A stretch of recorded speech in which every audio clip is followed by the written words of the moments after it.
Salut les bouseux. En ce moment, j'ai un peu de mal à écrire, alors pour aujourd'hui, je vous propose un texte qui traîne sur mon bureau pour faire le point sur un sujet juridique, le classement sans suite. Je veux en parler parce que je vois beaucoup de conneries, plus ou moins de mauvaise foi à ce sujet. Qu'un classement sans suite, ce n'est pas une preuve d'innocence, qu'il n'a pas été relaxé, gna gna gna gna gna gna. Alors, un classement sans suite, c'est quand un magistrat décide de l'abandon des poursuites. Ceci à la fin d'une enquête préliminaire, la première étape des procédures. C'est un peu comme un non-lieu, mais on confond souvent le classement sans suite et le non-lieu. La différence étant que le non-lieu intervient plus loin dans les procédures. Pour que ce soit bien clair, le plus simple est d'illustrer. Je ne suis pas juriste, je le rappelle, je suis juste un citoyen de la République française. Mais je me suis un peu renseigné sur la question, on m'a pas trop laissé le choix. De toute façon, ce que je dis, ça se trouve sur tous les sites de cabinets d'avocats. Bref, illustration, vous portez plainte. Le procureur décide de lancer une enquête préliminaire après avoir accepté votre plainte. Si à la fin, il trouve que le dossier est vide, il peut classer sans suite, mais s'il trouve qu'il y a matière à poursuivre, il envoie le dossier au juge d'instruction et ça lance une enquête d'instruction. Si le juge d'instruction trouve que le dossier est vide, il peut ordonner un non-lieu.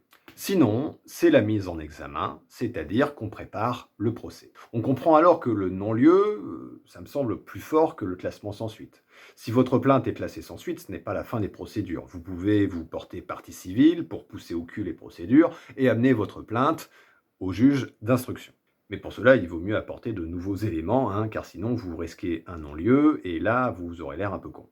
Après, faudra voir avec des instances supérieures au juge d'instruction, du style la Cour de cassation ou la Cour européenne des droits de l'homme. Ainsi, un classement sans suite, ce n'est pas un acquittement ni une relaxe. En effet, on ne va pas parler des différences entre relaxe et acquittement, juste dire que oui, en effet, quand un magistrat classe sans suite, ce n'est pas une reconnaissance de l'innocence du mis en cause par la justice. Oui, parce qu'il n'y a pas besoin. Parce que du point de vue de la loi, en raison de la présomption d'innocence, l'accusé est déjà innocent de base.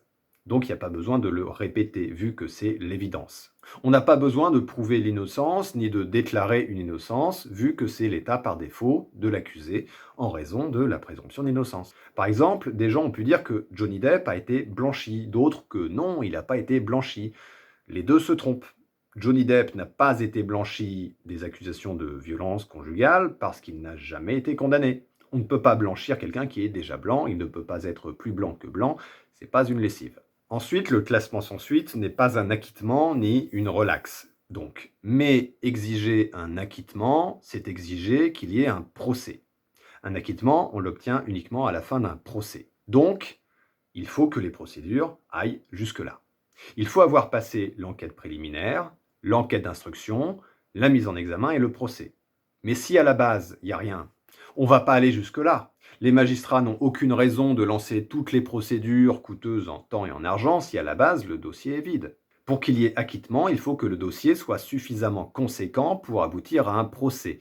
Il faut donc qu'il y ait de sérieux doutes sur le mis en cause pour qu'il soit acquitté. Mais s'il n'y a pas de doute à la base, on n'a pas de raison d'aller jusqu'au procès et donc un acquittement ou une relaxe. Comprenez bien que si le dossier est vide, alors le mis en cause ne sera jamais acquitté, parce qu'il n'y aura jamais de procès. Je répète pour que ce soit bien clair, mais imaginez qu'on porte plainte contre vous, avec un dossier complètement bidon. Je sais pas, on porte plainte contre vous pour harcèlement, sauf que les propos que vous avez tenus ne sont même pas adressés aux plaignants. Le truc complètement stupide, quoi, qui ne peut être défendu que par un abruti complet. C'est juste un exemple imaginaire, mais il y a des gens comme ça, aussi imbéciles que malhonnêtes, même si en général ils n'ont pas les couilles de porter plainte. Mais imaginons que ce soit le cas, la plainte sera tellement bidon que direct, c'est classé sans suite. Le procureur se dit, bon, il y a rien, on classe, on va pas se faire chier. Oui, je suis sûr que les procureurs parlent comme ça. Et là, il y a des gros connards qui disent oui, mais il n'a pas été acquitté, donc c'est pas la preuve de son innocence. Alors que pour que vous soyez relaxé, il faut aller jusqu'au procès, ce qui est impossible, étant donné qu'il n'y a rien contre vous. Et bien dans cette situation, vous auriez bien les boules. Une deuxième idée reçue sur le classement sans suite, c'est de réduire le classement à un manque de preuves. Ce qui sous-entend l'idée que l'accusé est coupable, c'est juste qu'on n'a pas pu le prouver. Un peu en mode Dieu existe, c'est juste qu'on n'a pas pu le prouver. La comparaison est valide étant donné que la justice française repose sur des principes scientifiques. La présomption d'innocence repose sur la charge de la preuve. Il est plus facile de prouver une culpabilité qu'une innocence, donc une absence de culpabilité, une absence de délit ou une absence de crime. Voilà pourquoi il n'y a pas besoin de prouver son absence de culpabilité, pas plus qu'il n'y a besoin de prouver l'inexistence des licornes invisibles. Ce qui fonctionne pour tout le monde. Je le rappelle, on ne peut pas accuser de mensonge ou de manipulation un plaignant ou une plaignante si on n'est pas en mesure de le prouver. Dans l'affaire Johnny Depp versus Amber Heard, si Depp a été reconnu coupable pour une diffamation, c'est parce que son avocat a prétendu une manipulation de la part d'Amber Heard alors qu'il n'a pas pu le prouver. Et inversement, Amber Heard a été condamnée pour diffamation parce qu'elle n'a pas pu prouver qu'elle aurait subi des violences, qu'il a été prouvé que c'était faux et qu'elle était malveillante. Ainsi, le classement sans suite n'est pas forcément motivé que par un manque de moyens pour prouver les faits. Ça peut être le cas, mais pas forcément. Si un homme porte plainte pour harcèlement, mais ce qu'il décrit n'est pas un harcèlement au regard de la loi, ce ne sont pas les policiers et les magistrats qui vont lui inventer un harcèlement pour lui faire plaisir. Le classement sans suite peut donc avoir lieu si les faits ne constituent pas une infraction. Et là, c'est marrant parce que ça, d'un point de vue juridique, c'est un manque de preuves. Si un magistrat dit par exemple « l'enquête n'a pas permis de rassembler les preuves suffisantes », ça ne veut pas dire qu'on n'a pas bien cherché. Ça veut dire qu'on ne les a pas, les preuves.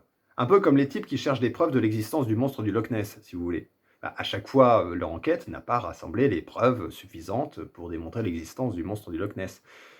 Ça ne veut pas dire qu'on n'a pas bien cherché. S'il n'y en a pas, il n'y en a pas des preuves. Au bout d'un moment, il faut se rendre à l'évidence. Bon voilà, il peut y avoir d'autres raisons au classement sans suite, genre si l'accusé il est mort, ou on n'arrive pas à savoir qui c'est, ou encore si la plaignante ne répond pas aux convocations. Mais je pense qu'il était intéressant de faire le point sur ces idées reçues et cette confusion qu'on trouve souvent dans les débats publics à ce sujet. Je pense que ça pourrait être à nouveau utile dans les semaines ou mois à venir. Voilà. Bon, sur ce, je vous laisse et à la prochaine.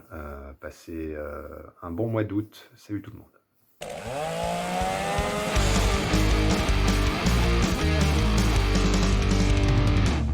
Notre émission est désormais terminée, j'espère qu'elle vous a plu. Si c'est le cas, n'hésitez pas à le préciser dans les commentaires. Vous pouvez me soutenir sur Tipeee. Un lien est dans la description. Allez, salut les bouseux.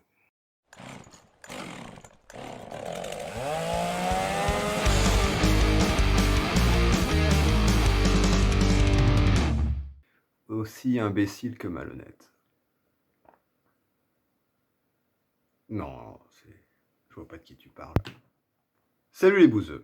En ce moment, j'ai un peu de mal à écrire, alors pour aujourd'hui, je vous propose un texte qui traîne depuis un moment sur mon bureau. En ce moment, depuis un moment. C'est nul.